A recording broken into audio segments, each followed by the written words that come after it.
أعوذ بالله من الشيطان الرجيم ولا تقولوا لمن يقتل في سبيل الله أموات بل أحياء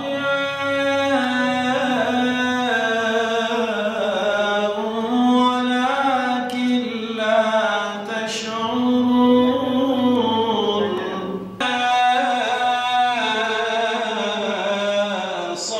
أصابتهم مصيبة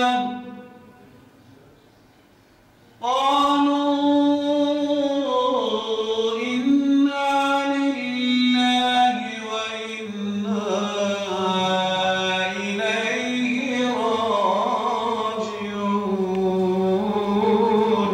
اللهم صل على سيدنا محمد النبي الأمي وعلى آله وصحبه وسلم واجب الطور جملة إشداها القوى الله تعالى صنع شيلنا الكذبتان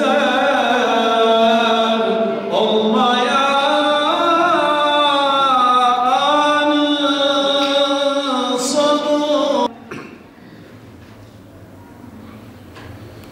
bir kez anladıysa aşkıyla lisan dökülür cümle günah mislu hazan.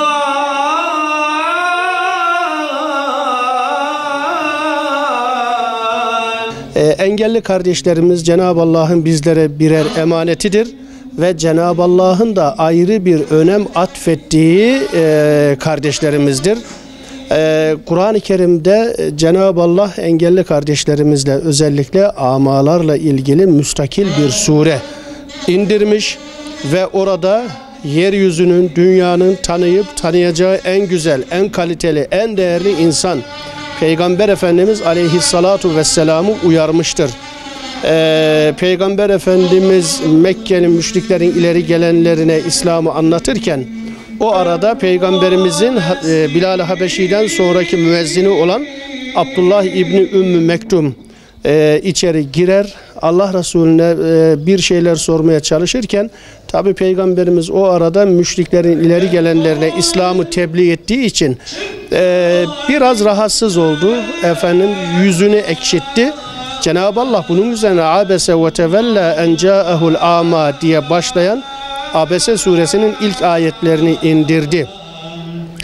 Ama kendisine geldi diye yüzünü ekşitti ve yüzünü döndü, sırtını döndü diye başlayarak Peygamber Efendimiz Aleyhissalatu Vesselam'ı Kur'an-ı Kerim'de uyarmıştır, ikaz etmiştir.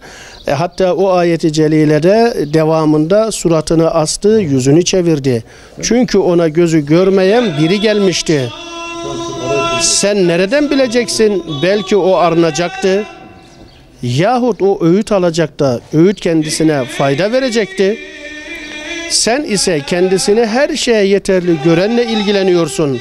Onun arınmasından sen sorumlu değilsin Habibim.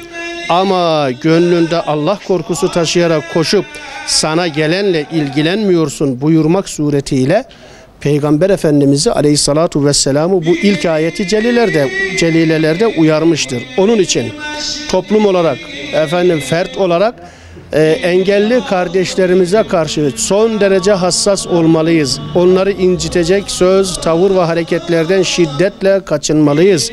Bu kardeşlerimiz, tekrar söylüyorum, Allah'ın bize birer emanetleridir. Bir diğer taraftan yarının ne getireceği belli değil. Hangimizin kimin ne olacağı belli değil. Aynı zamanda her birimiz de birer engelli adayıyız.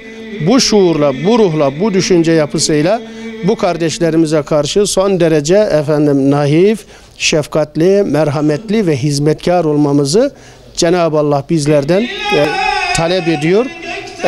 Ve bu konuda hassas olmamız gerektiğini ben tekrar vurguluyorum.